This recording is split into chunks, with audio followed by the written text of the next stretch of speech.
ठाकुर जी हैं, उड़ीसा में विराजमान है, वो वृंदावन के ठाकुर जी थे गोपाल जी।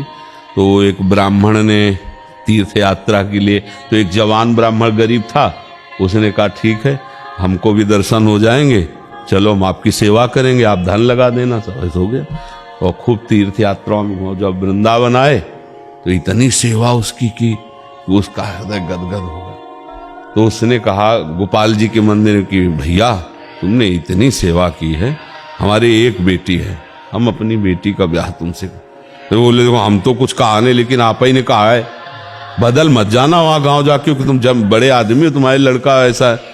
बोले नहीं नहीं बदल क्यों जाएंगे, भगवान के मंदिर में कहते हैं कि हम बेटी का ब्याह कर दें। सब होकर सारांश में बताया। जब घर पहुंचा तो महीना 2 महीना हो गए, कोई सांस ही न लिए। तो उनसे कहा बाबा तुमने कहा था ना, तो लड़कों ने पहले उनको सुना, तो उन्होंने कहा भाई हमें याद नहीं कि हमने कहा। वो पंचों को इकट्ठा किया, पहले गांव के लोग प्रधान हो सब पंचायत करते थे ना, पंचों से कहा देखो हमने तो चाह नहीं की थी, इन्होंने अपनी तरफ से कहा था। तो पंचों ने कहा भाई कोई गवाही होना चाहिए। तो अब हम वो बुढ़े साहब गवाही कौन थी?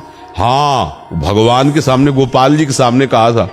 तो बोले अगर गोपाल, लड़के तुरंत बोल पड़े कि अगर गोपाल जी आके यहाँ बोल देंगे तो अपनी बहन का, वो जानते थे कोई मूर्ति चल के थोड़ी आती, भगवान थोड़ी इसके ब्याह की साक्षी दे।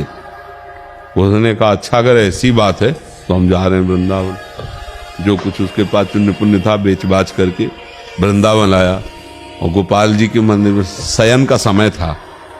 तो ठाकुर जी ने कहा देखो पीछे हम आए थे ब्राह्मण के साथ आपके दर्शन करने, यही मंदिर में कहा था कि ब्याह कर देंगे, सुन रहे हो, चल के वहां बता दो चल के कि उसने कहा था तो हमारा ब्याह हो जाएगा।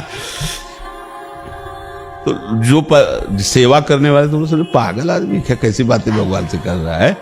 पर्दा लगा दिया, भगवान का सहन हो गया और सब चले। वो बैठा, सुन रहे हो ना, देखो आपके सिवा कोई मुझ गरीब का साथ देने वाला नहीं, ना हमारे पास पैसा। जब उसने कहा था उस समय तुम सुन रहे थे कि नहीं? तो अंदर से आवाज आई, अरे कहीं मूर्ति चल करके गवाही देगी? बोले सुन रही, मूर्ति बोल सकती, चल के ले सकती। भगवान आए निकल के।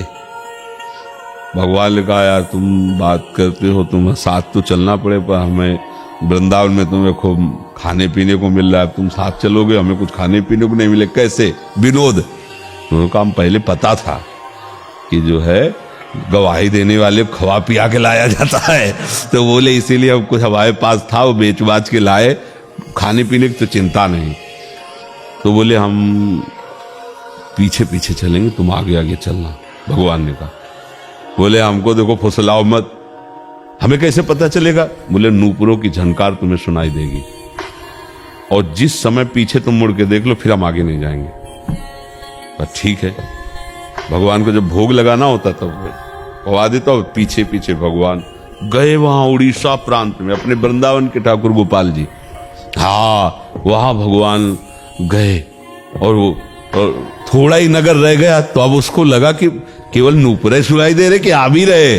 जो मुड़ के देखा तो भगवान मुस्कुराते बोले देखो हमारा तुम्हारा वादा था, अभी इतने नजदीक आप तो नहीं चलेंगे। बोला चलो भी मत, हमें कोई परेशानी, हम बुला के लाए। पूरे गांव में गोपाल जी आए, सबको आश्चर्य हुआ, वृंदावन से ठाकुर जी। तो अब किसी को साक्षी मांगने की हिम्मत पड़ी क्या, जब भगवान साक्षात? हमें दृढ़ विश्वास, देखो भगवान गए चल के, मूर्ति होते हुए प्रगट में चल के गए। हमें दृढ़ विश्वास की आवश्यकता है, हमारी भक्ति में दम नहीं है विश्वास की।